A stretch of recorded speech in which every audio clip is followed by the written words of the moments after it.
뷰티풀 게임 서영욱 대한민국이 폴란드를 상대로 졌지만 잘 싸운 경기를 펼친 28일, 멕시코는 동유럽의 강호 크로아티아를 아메리카 대륙으로 불러들여 경기를 치렀다. 둘의 피파 랭킹을 합쳐도 대한민국 랭킹 수치의 3분의 2가 채 되지 않는 두 팀은 그만큼 강한 전력을 가진 월드컵 16강 유력 후보들이다. 당연히 강팀들의 승부라 기대가 컸던 시합이다. 하지만 이 경기는 앞서 페루전을 마친 크로아티아가 6명의 주전 선수들을 소속팀으로 돌려보내는 바람에 약간 김이 빠졌다. 루카 모드리치 레알 마드리드, 이반 페리시치, 마르셀로 브로조비치 이상 인터밀란, 니콜라 칼리니치 AC 밀란, 마리오 만주키치 유벤투스, 다니엘 수바시치 AS 모나코 등 팀 전술의 핵심을 이루는 선수들이 대거 이탈하면서 사실상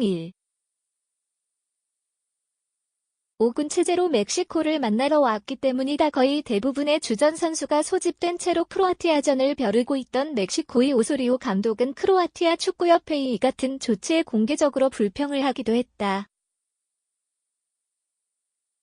3에서 다이아몬드 실험 중인 멕시코. 최근 멕시코는 거의 모든 평가전을 자국이 아닌 미국 도시에서 치르고 있다. 1000만 명이 넘는 재미교포들, 그리고 미국 내에서 괄목성장하는 축구의 인기를 마케팅에 활용하기 위한 것이다.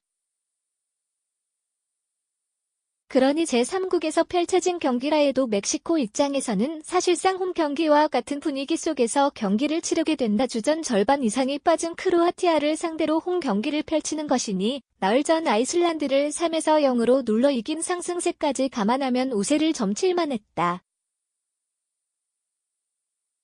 막상 시작된 경기는 멕시코에게 그리 순탄치 않았다. 멕시코는 월드컵 지역 예선 대부분을 포백 기반의 4에서 전술로 진행하며 이 위와 격차가 큰 1위로 본선 진출에 성공한 팀이다.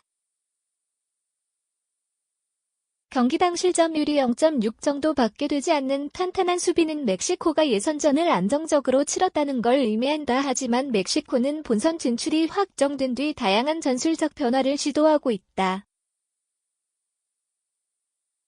특히 수비 라인의 구성을 포백에서 3백으로 바꾸며 본선 준비에 여념이 없는 상태다. 오소리오 감독은 과거 코파 아메리카 2016년과 컴패드컵 2017년에서 칠레 0에서 7와 독일 1에서 4에게 각각 대패를 당한 바 있다.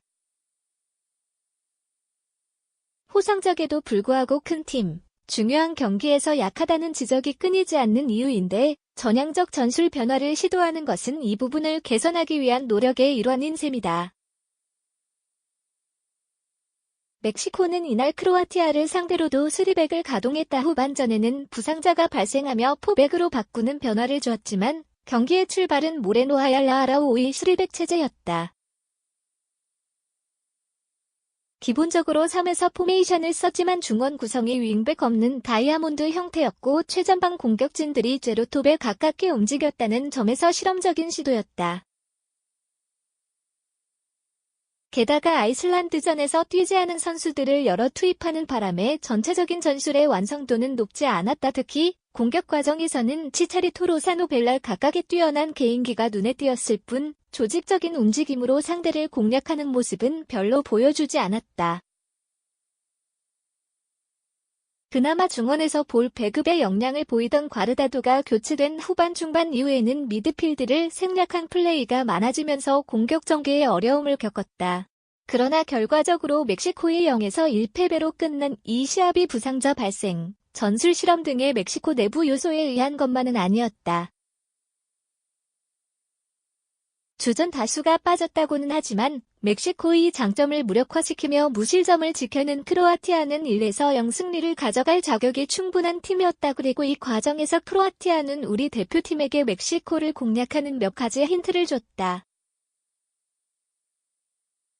1.5군 크로아티아가 보여준 멕시코의 허점 첫째는 스킨십이다. 이날 크로아티아는 경기장 곳곳에서 몸싸움을 마다하지 않았다. 볼 경합 상황에서 상대와 거칠게 몸을 충돌하는 장면이 많았고 위험 지역이 아닌 곳에서는 미리 격한 파울로 상대 흐름을 끊었다.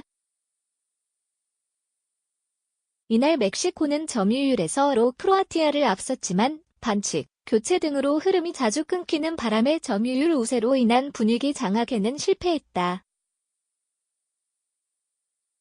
크로아티아는 중앙을 수비해 측면을 공격에 할애하는 비교적 단순한 패턴으로 경기를 펼쳤는데 그러면서도 거의 대부분의 경합 상황에서 피지컬의 우위를 과시하며 상대를 건드렸다. 이 과정에서 멕시코는 부상자가 속출했고 경기장에 남아있는 선수들은 조금씩 예민한 반응을 보이기 시작했다. 주전 수비수 둘이 부상으로 교체되고 결정적 상황에서 불필요한 반칙을 저질러 페널티킥을 헌납해 결승골을 내준 것은 크로아티아가 경기 내내 지속적으로 보여준 태도에서 비롯된 것이라 봐도 좋을 것이다. 둘째, 3백 체제의 멕시코는 아이슬란드전에 이어 크로아티아전에서도 측면 활용에 많은 공을 들였다. 크로스 좋은 선수들이 많은 멕시코는 상대 진영 측면 곳곳에서 과감한 크로스를 박스 안으로 연달아 투입하며 제공권 다툼을 노렸다. 전반전, 크로아티아는 신체적 우위에도 불구하고 상대의 연이은 크로스 세례에 곤혹스러운 반응을 보였다. 자신들의 박스 상공에 멕시코 선수들이 찬 공이 자주 출몰하자 공수 전환이 위축되기도 했다. 이 상황에서 크로아티아는 왼쪽 측면 공격을 집중적으로 시도하며 맞불을 놓았다. 대표팀 내에서 아직 입지가 불분명한 안테 레비치가 왼쪽을 집요하게 공략하자 멕시코의 주력 루트였던 오른쪽 공격 카를로스 벨라이 위축되기 시작했다.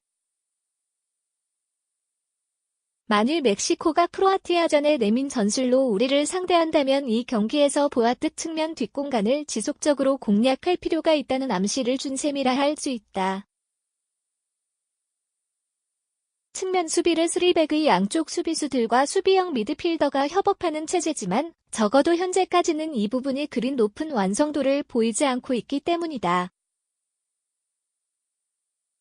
셋째, 출전이 불투명한 몇몇 주전 선수들의 비중이 상대적으로 크다는 것이 크로아티아전에서 노출됐다. 오소리오 감독이 아직도 본선 동행을 포기하지 않고 있는 범죄 혐의를 받아 재판 중인 라파엘 마르케스, 크로아티아전 도중 부상으로 빠진 수비수 살시도와 아라우호, 소집은 됐다가 부상으로 소속팀으로 돌아간 미드필더 엑토르 에라라의 공백이 느껴졌다.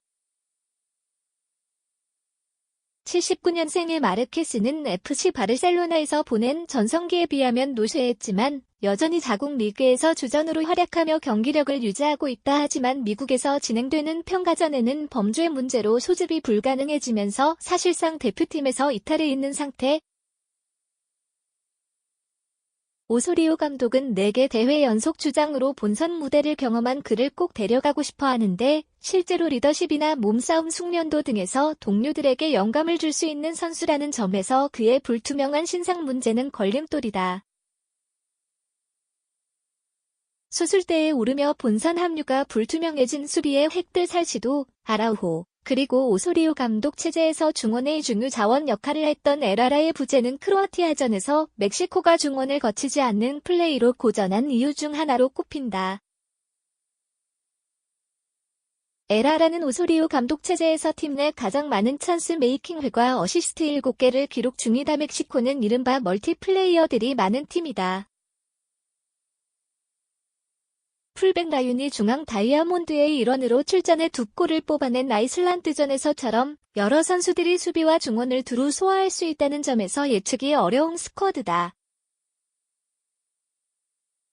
앞서 언급한 여러 문제들을 이런 선수들을 적극적으로 활용하여 풀어낼 수 있는 팀이란 뜻이다. 하지만 6회 연속 16강에 머문 것과 강팀들에게 뜬금없이 크게 무너지는 패턴을 깨는 데에 천착한 나머지과 감한 전술 변화를 꾀하고 있다는 것이 대한민국에겐 기회가 될 수 있다. 실제로 크로아티아전은 우리에게 그 가능성을 높여준 지점들이 보였다는 점에서 인상적인 시합이었다. 멕시코가 공들여 세공하고 있는 다이아몬드가 본선 무대에 오를 수 있을지는 미지수지만 더 멀리 가기 위해 새로운 구상에 여념이 없는 그들의 빈틈이 우리에게 기회가 되기를 바랄 뿐이다.